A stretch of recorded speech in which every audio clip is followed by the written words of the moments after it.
नमस्कार, life India news में आपका हार्दिक स्वागत। मैं हूं आर डी वर्मा। आप देख रहे हैं life India news. Life India news के माध्यम से हम आपको दिखाते हैं शहर में हो रहे हर घटनाक्रम को। तो आइए देखते हैं आज के मुख्य समाचार। हिरोबा व्यायामशाला का भव्य उद्घाटन जून आंदोलखी में संपन्न। उद्घाटक के रूप में पहुंचे माजी खासदार सुरेश टावरे। तो आइए ले चलते हैं भिवंडी के ग्रामीण ग्राम पंचायत जून आंदोलखी में, जहां नवयुवकों की जरूरत को समझ करके हिरोबा व्यायामशाला का भव्य उद्घाटन हुआ, जिसमें उद्घाटक के रूप में माजी खासदार सुरेश टावरे पहुंचे, जिनके शुभ करकमों से हिरोबा व्यायामशाला का भव्य उद्घाटन है। इस अवसर पर आए हुए प्रतिष्ठित मान्यवरों का स्वागत सम्मान भी किया गया। लोगों ने शुभेच्छा भी व्यक्त की। आम्ही इथे 3 लाखाचा निधी उपलब्ध करून इथे व्यायामशाला उभी केलेली आहे आणि त्याच्या आज 24/8/2014 रोजी श्री सुरेशजी टावरे साहेब यांच्या हस्ते उद्घाटन झालेलं आहे। तरुणांना माझं सांगू इच्छितो की आज इथे आपण छोटी का होईना पण व्यायामशाला उभी केलेली आहे आणि त्याच्यात थोडा प्रमाणे सामान आम्ही भरलेलं आहे आणि याच्या पुढचं सामान आम्हाला उपलब्ध करण्यासाठी आरशी पाटील साहेब, घाटाल साहेब, माजी खासदार सुरेश टावरे साहेब यांच्याकडे आम्ही विनंती केली आहे, ते आम्हाला लवकरच याचे सामान देणार आहेत। आणि तरुणांना सांगतो की मी त्याचा फायदा घेऊन आपण आपल्या शरीर निरोगी ठेवण्यासाठी व्यायाम हे करायला हवे। करण ज्योति में रास्ता और शमशान का भूमि पूजन संपन्न। भूमि पूजक के रूप में पहुंचे भिवंडी तालुका ग्रामीण अध्यक्ष दशरथ पाटिल गुरुजी। तो आइए ले चलते हैं आपको भिवंडी के ग्रामीण इलाके में, जहां करण ज्योति, भिवंडी तालुका के ग्रामीण में करण ज्योति नाम का एक गांव है, जिसमें समस्याओं की भरमार है। उस समस्याओं को ध्यान में रखते हुए महाराष्ट्र नवनिर्माण सेना के तालुका अध्यक्ष दशरथ गुरुजी पाटिल पहुंचे, जिनके हाथों से शुभ करकमों से शमशान और रास्ते का भूमि पूजन किया गया। आइए देखते हैं वहां का दृश्य, जहां पर महाराष्ट्र नवनिर्माण सेना के भिवंडी तालुका अध्यक्ष दशरथ पाटिल गुरुजी ने रास्ते और शमशान भूमि के लिए भूमि पूजन किया। इस अवसर पर जानकारी देते हुए दशरथ पाटिल यानी गुरुजी ने बताया। म्हणजे उपसरपंच आहेत आणि आमच्या विद्यार्थी सेनेचे उपतालुकाध्यक्ष, पण त्या पलीकडे या गावामध्ये त्यांनी स्वतःचे संबंध लोकांशी जे जोडून ठेवले, त्याच्यामुळे लोकांचा त्याच्यावर विश्वास आहे आणि तो लोकांचा विश्वास फोल ठरू नये म्हणून सतत त्या कामांचा पाठपुरावा करणं ही कार्यकर्त्याची सगळ्यात मोठी जबाबदारी असते। कारण अनेक गावांचे अनेक प्रश्न असतात आणि ते प्रश्न एकट्या एखाद्या माणसाच्या डोक्यामध्ये राहू शकत नाही किंवा लक्षामध्ये राहू शकत नाही, तर तिकडच्या स्थानिक कार्यकर्त्याने त्या कामाचा पाठपुरावा केला गेला पाहिजे आणि तो एकदा नाही, दोनदा नाही, 10 वेळा, कितीही वेळा त्याचा पाठपुरावा केला तरी तो कमी असतो।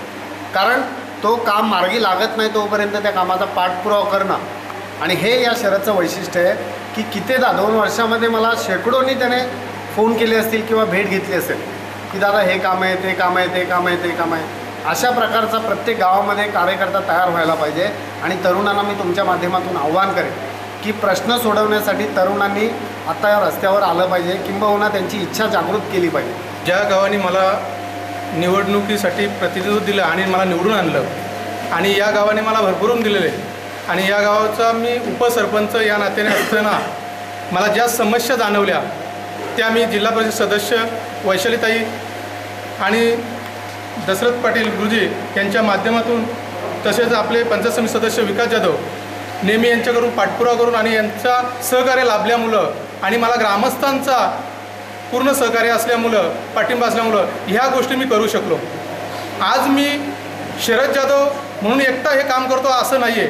हे गाव याच्यामध्ये जिल्हा परिषद सदस्य असतील, पंचायत समिती सदस्य असतील, गाव असेल पाठीशी, म्हणून आज शरद जाधव या गावामध्ये कामं करत आहे आणि मी या गावाने मला पाठिंबा दिला त्याबद्दल मी या गावचा ऋणी आहे। रोटरी क्लब ऑफ भिवंडी ग्रामीण नियोजित मुफ्त आरोग्य शिविर का आयोजन खारबाव में। तो आइए ले चलते हैं आपको खारबाव में, जहां आरोग्य केंद्र पर मुफ्त आरोग्य शिविर का आयोजन किया गया था रोटरी क्लब ऑफ भिवंडी ग्रामीण की ओर से, जहां काफ़ी प्रतिष्ठित मान्यवर उपस्थित थे और जहां काफ़ी लोगों ने अपना चेकअप करवाया, मुफ्त में दवाएं प्राप्त की। के मात्र या दोघांनी प्रयत्न केला आणि त्याच्यात त्यांना यश आलं. नीता भोईर यांनी त्यांना सहकार्य केलं. ही खरोखर चांगली गोष्ट आहे. रोटरी क्लब, लायन्स क्लब हे सगळे क्लब आहेत. याचा अर्थ असा आहे की ज्याच्याकडे आहे त्याच्याकडनं घ्यायचं आणि ज्याच्याकडे नाही त्याला द्यायचं. अनेक उपक्रम रोटरी क्लबच्या माध्यमातून राबवले जातात. मी नेण्यासाठी आपण सगळ्यांनी प्रयत्न करूया.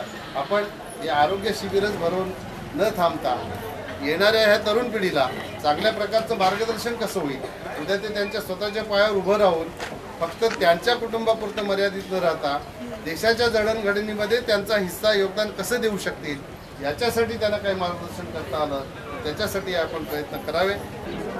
सर्वप्रथम आम्ही general checkup rotary club of Bhiwandi rural आणि अमेरिकेअर्स इंडिया यांच्यामार्फत संयुक्तपणे आरोग्य शिबिर आयोजित केलेलं आहे. आणि त्या आरोग्य शिबिरामध्ये सर्व प्रकारच्या रोगांवरची पहिली चिकित्सा होणार आहे. त्याच्यानंतर स्त्रीरोग तज्ज्ञसुद्धा इथे उपस्थित आहेत.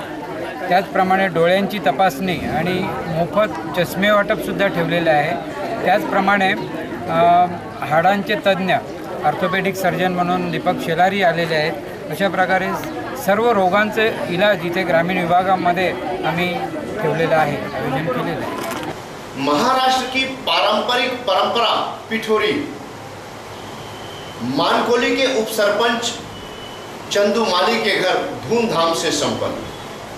इसी संदर्भ में जानकारी देते हुए गांव के एक वरिष्ठ नागरिक, जहां चंदू माली के घर महाराष्ट्र की पारंपरिक परंपरा पिठोरी मनाई गई, धूमधाम से संपन्न हुई. और इसी संदर्भ में जानकारी देते हुए उप सरपंच चंदू माली के घर आए हुए एक वरिष्ठ नागरिक ने बताया कि यह हमारा पारंपरिक पर्व है और हम इसे बड़े हर्षोल्लास से मनाते हैं.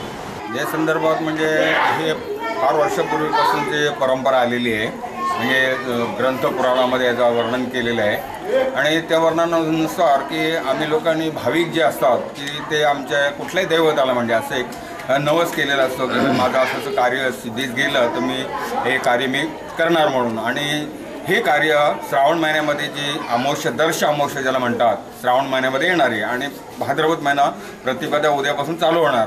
अशा पद्धतीने आम्ही लोक प्रत्येक घरोघरी म्हणजे ह्याचं कार्य जे कोणी नवस केलेले असतील म्हणजे ह्या मानकुली गावामध्ये किंवा इतर ठिकाणी अन्य ठिकाणी जे भावी लोक असतात त्यांनी म्हणजे आपल्या सर्व इतर इष्टमित्र किंवा जे आपले कुटुंबीय नातेवाईक असतील त्यांना आमंत्रित केले जाते आणि या ठिकाणी तो कार्यक्रम आयोजित केले जात असतो.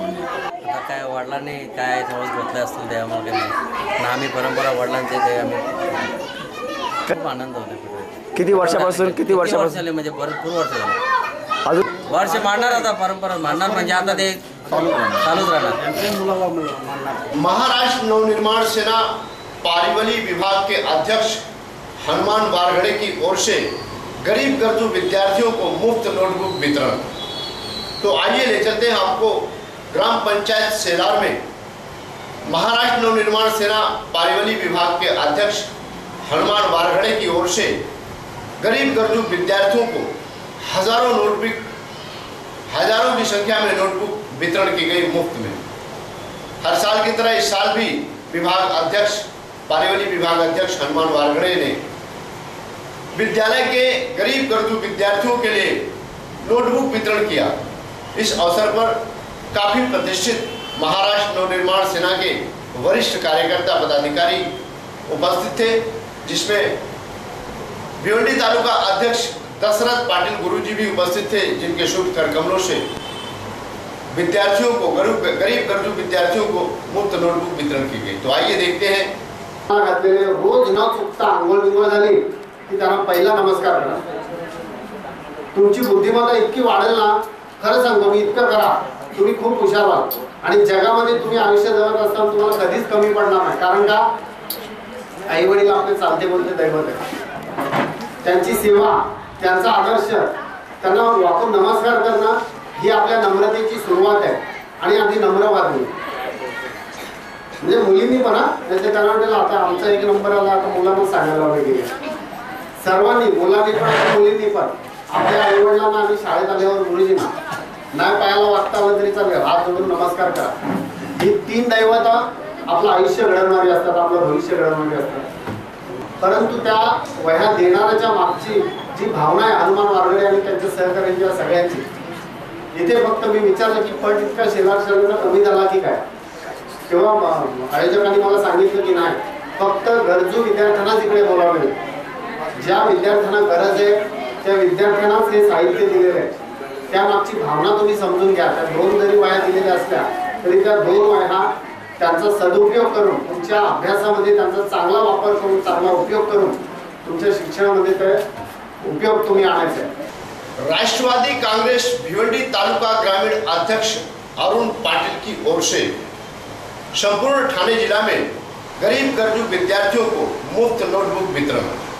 तो आइए ले चलते हैं आपको भिवंडी तालुका अध्यक्ष राष्ट्रवादी कांग्रेस पार्टी के अरुण पाटिल ने 80% समाजकारण और 20% राजकारण अपने संस्थापक अध्यक्ष माननीय शरद चंद्र पवार के विचारों को लेकर इस बार संपूर्ण जिले में ग्रामीण क्षेत्रों में जा जाकर विद्यालयों में गरीब गरजू विद्यार्थियों के लिए नोटबुक वितरण कर रहे हैं।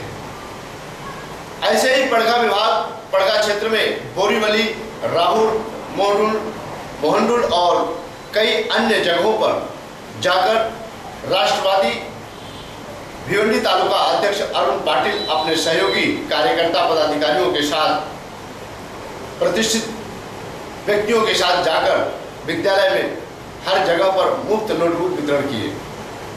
कार्यकर्त्यांचा सन्मान करतो। त्यांनी हा जो कार्यक्रम ठेवला आणि या कार्यक्रमाला उपस्थित राहिले आणि विद्यार्थ्यांचा आणि या मुख्याध्यापकांचाही सन्मान करतो की त्यांनी हा कार्यक्रम आयोजित केला। आज खरोखरच राष्ट्रवादी काँग्रेस पक्षाच्या माध्यमातून पूर्ण तालुक्यामध्ये हा वह्या वाटपाचा कार्यक्रम जो आयोजित केलेला आहे पक्षाच्या माध्यमातून, त्याचा उद्देश एकच आहे की गरीब गरजू विद्यार्थी जे आहेत त्यांना शिक्षणासाठी जी पुस्तकं आणि वह्या पाहिजेत त्या योग्य वेळी मिळाल्यानंतर त्यांना अभ्यास करण्यासाठी योग्य ती वह्यांची आणि पुस्तकांची पूर्तता राष्ट्रवादी काँग्रेस पक्षाच्या माध्यमातून केली जाते। यावर्षी माननीय श्री आमचे पक्षाचे अध्यक्ष शरदचंद्र पवार साहेब यांच्या आदेशानुसार हा जो कार्यक्रम वह्या वाटप काम घेतलेला आहे, प्रत्येक तालुक्यामध्ये खेडेपाड्यामध्ये जिथे जिथे खरोखरच विद्यार्थ्यांना वह्यांची गरज आहे त्या ठिकाणी हा कार्यक्रम आम्ही घेतो आणि त्या विभागात त्या विद्यार्थ्यांना वह्याचं वाटप करतो। हा कार्यक्रम हा असा राष्ट्रवादीने हा कार्यक्रम नेमलेला आहे, आयोजित केलेला आहे। त्याचा उद्देश एकच आहे की प्रत्येक शाळेमध्ये विद्यार्थी चांगला शिकला पाहिजे। महाराष्ट्र नवनिर्माण सेना के तालुका अध्यक्ष दशरथ पाटिल गुरुजी की ओर से रास्ता रोको आंदोलन।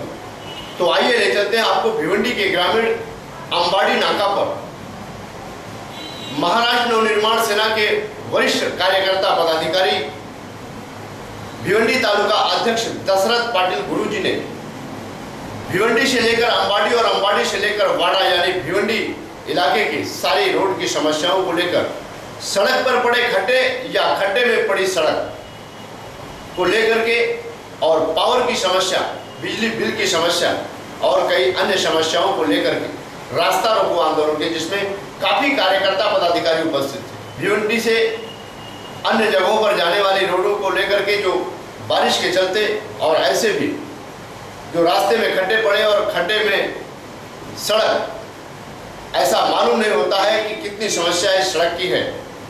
इन सारी समस्याओं को लेकर के महाराष्ट्र नवनिर्माण सेना के भिवंडी तालुका अध्यक्ष दशरथ पाटिल गुरुजी ने रास्ता रोको आंदोलन किया। आइए देखते हैं एक रिपोर्ट। 28 तारखेच्या आत हे सगळे खड्डे ते लोक बुजवणार आहेत। सगळ्यात महत्त्वाची मागणी आपली या अंबाडी नाक्यावरची विशेषतः जर पाहिली तर या अंबाडी नाक्यावर शौचालय किंवा मोटारी असावी अशी बऱ्याचशा लोकांची मागणी आमच्या ऑफिसला किंवा आपल्या माय भगिनी ज्या असतात नाक्यावर दिवसभर त्यांना कधी थांबावं लागतं, त्यांना शौचालयाला किंवा बाथरूमला जर जायचं झालं तर ती मोटारी आणि शौचालय जे आहेत, परंतु हा जो त्यांच्या प्रोजेक्टमध्ये नसलेला विषय त्याच्यामुळे त्याचा पाठपुरावा करण्यासाठी त्यांनी आम्हाला काही अवधी मागितलेला आहे। उद्या किंवा परवा त्याचं लेखी उत्तर जे आपल्याला देणार आहेत आणि साधारणतः 2 महिन्यात किंवा 4 महिन्यात कशा प्रकारे त्याचा पाठपुरावा करण्यात येईल तसं आम्ही पत्रकार बांधवांना सुद्धा कळवू। कारण ती मागणी इथल्या संपूर्ण प्रवाशांच्या जिव्हाळ्याचा जो प्रश्न आहे तो प्रश्न मार्गी लावण्यासाठी आपण सर्व प्रामाणिकपणे प्रयत्न करणार आहोत. तसे लेखी आपण सुप्रीम म्युनिसिपल ऑफिसरकडनं घेणार आहोत. त्याचबरोबर या अंबानी पूल उतरताना डाव्या बाजूला जो खड्डा आहे, जिथे अनेक अपघात झाले, आतापर्यंत अनेकांना आपला जीव गमवावा लागला किंवा अपंगत्व आलं, तो खड्डा तातडीने बुजवण्यासाठी त्यांच्याकडनं आपण लेखी घेतलेला आहे. कोका कोलाच्या इकडचा प्रश्न आहे, अनेक ठिकाणी रस्ता अरुंद आहे. या सगळ्या विषयावर चर्चा होऊन जे आपले प्रश्न आहेत त्या प्रश्नांवर लेखी स्वरूपामध्ये आपण घेऊन त्या प्रश्नाची सोडवणुकीसाठी आपण बांधील त्यांना करून घेतलेले आहे. आणि जर लेखी देऊन सुद्धा या लोकांनी जर आपलं ऐकलं नाही तर नाविलाज असतं मित्रांनो. आपल्याला कायदा हातात घेऊन आपल्यावर केसेस झाले तरी चालतील, पण तीव्र आंदोलन आपल्याला याच्या पुढे छेडावंच लागेल. आज के लिए बस इतना ही. कल फिर मिलेंगे इसी वक्त इसी चैनल पर. तब तक के लिए इजाजत दीजिए. धन्यवाद. नमस्कार.